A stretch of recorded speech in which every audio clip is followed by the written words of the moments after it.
Good morning, YouTube. What's up, sellers? Welcome to this rainy Tuesday. It's raining, it's pouring. We're about to grab some money today. Hey, today is, you guessed it, another sourcing day. Today is also day number 2 of the 40-day shift challenge. I talked about that a little bit yesterday. Maybe I'll make a video in the next couple days about the 40-day shift challenge. 40-day shift challenge, doing certain things for 40 days to see if it will move the needle and get me closer to my goals in a more concentrated effort. That's the objective, at least. Going right now to the gym, then going to a thrift store, local thrift store, where I tend to find some really good vintage items and occasionally get some really good shoes at kind of low prices.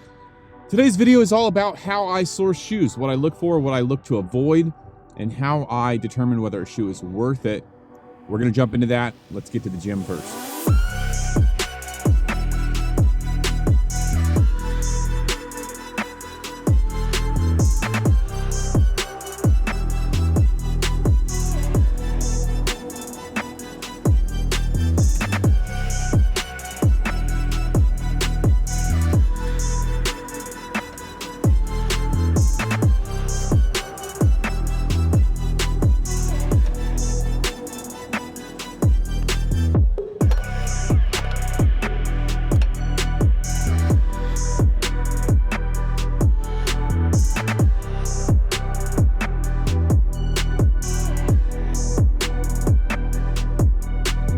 All right, the gym is done.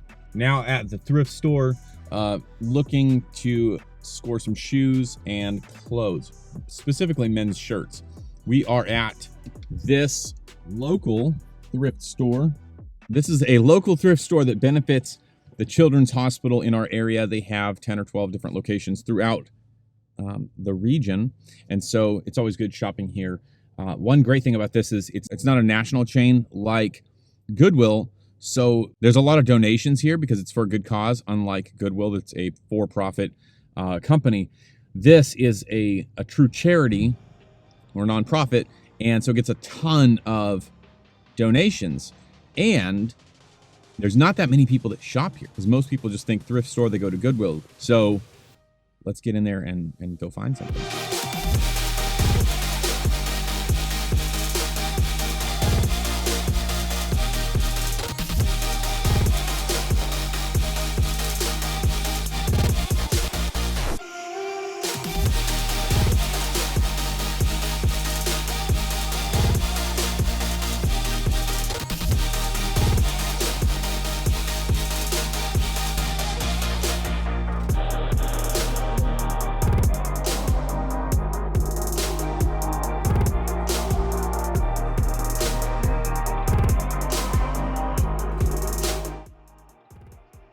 So the first thing that I do is give the shoe an overall glance and see if it's right off the bat something that's worth selling. And then if it is, I'll go deeper. I'll kind of look at the different areas around the edges. I'll make sure it has an insole. And then especially right here on these corners where the shoelaces are, you want to make sure that they're not ripped or torn. They wear out really easy. The inside of the heel wears out very easy on a lot of shoes. Be careful of that. Just make sure, give it a once over, all over. Check the sole, make sure that no parts of the sole are peeling or coming off. This one looks really good. Bend the shoe to where you can see if there's any cracks. Twist it, give it a nice twist. Good overall look. Check out any labels. Check out the inner tag. Make sure that that inner tag is legible because you need the information off of it. So this shoe looks pretty good. We're going to do the same thing with the next shoe. We see that the little label is peeling just a little bit there. And everything looks good on the inside. Check those corners once again where they wear out really easy. Looks good. This is scuffed right here, and so this is something you could pass for, or you might be able to sell. That little piece of rubber is sticking up, so we're going to pull that off. Overall, these shoes are okay. They're not, I didn't actually end up getting these because they were overpriced at $12.99. Look on the inside, once again, the tag, make sure it matches the other shoe. I've actually bought a pair of shoes that were the wrong size on one of them. They were two different sizes. These pair of Cole Haans, right off the bat, looked kind of like they looked pretty good for $1.50. So I knew something was up. They had been marked down twice. The creases were starting to show where the patina had been like peeling off, and I was a little bit sketchy about these. I almost just threw them in my basket to buy at $1.50. I went over the first shoe. I was kind of on the fence, and then picked up the second shoe, and bam, that's why. Hole in the sole. Right there. That is a surefire signal to not buy that pair of shoes. So I put that pair of shoes back. The Nikes I carried around with me the entire time at the store, got up to the front, and when they were going over them looking for the price, because they write it in a grease pen, they said, oh, it looks like it's been rubbed off here. It was $5, $4.99. And they said it looks like it's been rubbed off, so they repriced it to $12. A pretty scammy move, pretty shady if you ask me, but that's the game they wanted to play, so I'll play that game. No, I'm not going to buy them for $12.99. You're ridiculous. So I left those behind. Had they been in absolute excellent condition with enough potential profit, maybe, but $12.99 is beyond what I want to spend my money on. Hope that helps.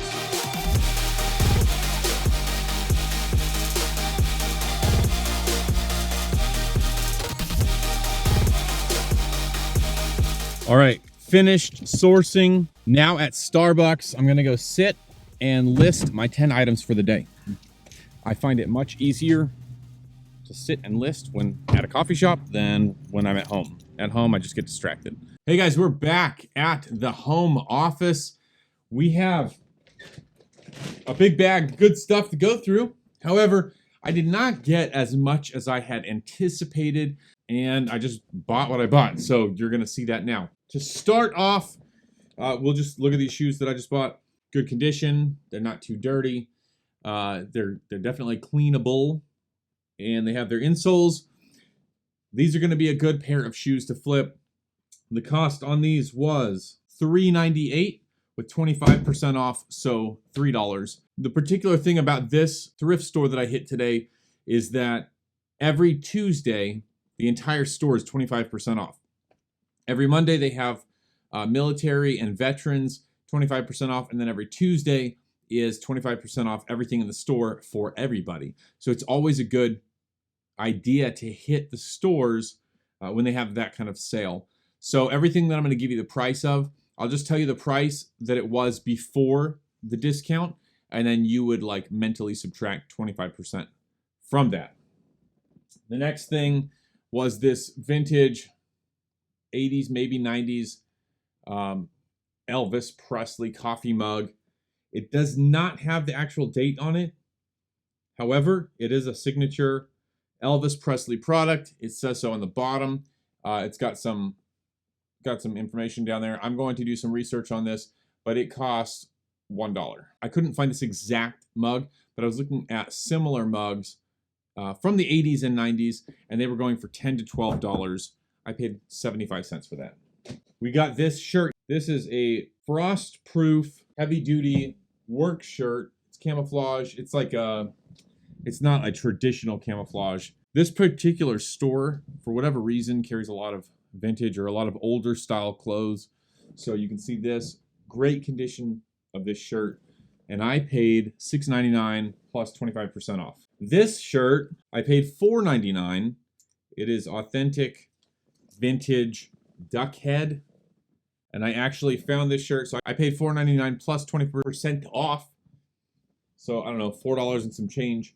And I found this exact shirt, believe it or not, that sold for $29.99 and like in this exact print. So not a bad item. This shirt, I've never heard of this brand before. I paid $3.99 plus 20% off, so $3 for this brand. This is Hudson outerwear, and it's cool. It's got like this shoulder pads sort of thing, and it's got some zippers on the side. It's a scalloped bottom. So things like this, you can see it's got this little patch right here. It has the brand on there. Little things like that sometimes lend to good resellability. It makes it unique. So scalloped bottom, you got the zippers on both sides at the bottom. You got these kind of ribbed, padded sections. Not a bad shirt. Pretty cool. They were selling for $25 to $29 plus shipping for this particular brand. Couldn't find this exact shirt, but similar shirts with sort of the same kind of features. 25 to 29 on eBay. Got this. Very excited about this. This is new with the tags. It was $8.99 plus the 25% off. You can see the $8.99 there. This brand is Rain Spooner, R-E-Y-N Spooner. It's got the tag on it. It doesn't have the original price on that tag. It had been ripped off. However, I did a quick search on eBay and found these shirts selling in the 30 to 40 range for new.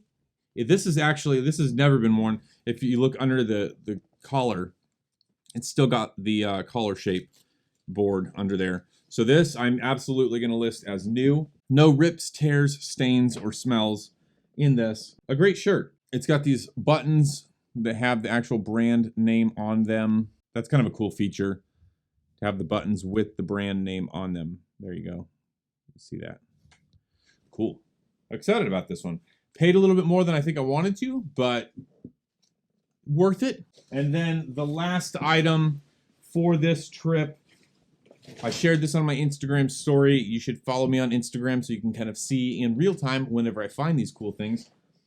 Let me give you some backstory. So yesterday I was looking up prices for some camouflage military items, and I noticed that foul weather gear or rain gear was expensive. And it's so funny how life works like this. So I'm looking up just normal military United States Navy trouser pants to sell. I have 2 pairs. I'm going to sell them. And I noticed that foul weather gear and rain gear were going like really high priced. And I thought that's very interesting. Well, while I'm at the thrift store today, I'm walking around, pushing my cart, got my headphones in, and this guy, he kind of hobbled past me and he yelled at me if I knew where there was any rain gear. And I said, I don't know. I have no idea. So he is moving around, and I notice him out of the corner of my eye. He picks something up and goes towards the fitting room, and he's wearing military style rain gear. And I thought, oh man, is this really happening? And so I watch him. He comes out of the fitting room. This particular set didn't work out for him, and so he throws it on top of a rack and he just leaves. I make a beeline for it, and I pick up this United States Army issued, I'm telling you, you can't make this stuff up, U.S. Army issued rain suit. I got the parka and the trousers for $12.99 as a set with 25% off. So I paid $9.50 for the entire set. They're going between $80 and $90 free shipping on eBay. I'm going to price these at $69. Call it a day and make that money. Super pumped about that one thing. Had I not scored that one item, I would have felt today was a total bust. Even with those other really good items, that rain suit is the kicker that made today super worth it. The moral of today's story, I guess, is always keep your eyes out, keep your eyes peeled. You never know what you're going to find. And you definitely need to make sure that you're hitting the streets every single day when it comes to sourcing. For every time that we skip going sourcing as resellers, those are the times when the inventory gets away from us. So had I skipped that particular store today, I would not have locked in these great buys. You know, I run into this thing where I make a great purchase, right? I find something super cheap and it's going to sell for a lot of money, like that hat from yesterday. Sold that Carolina Panthers hat. I paid $1.50. I sold it for $20. I actually had a guy reach out to me on Instagram and was like, oh man, that's a shark tooth style hat. You could have sold that for $50 or more easily and made money the same day. However, lesson learned. I found that great item, made that great sale, and a part of me inside goes, oh man. And a part of me inside is like, oh man, that deal is gone. But then I get out today and there's another deal and I got another cool deal. And once this sells, I'm going to be thinking, oh man, that deal's gone. But then when I get out again, I'm going to find another great deal. That's the thing. You just have to keep going at it. Consistency is the key in this whole reselling game. We have to stay consistent if we're going to make it. Guys, thank you for watching this video. I hope it was helpful. I hope you enjoyed it. Be sure to give a thumbs up if you enjoyed going along with me today. And as always, keep selling, get the bag. I'll see you on the next video.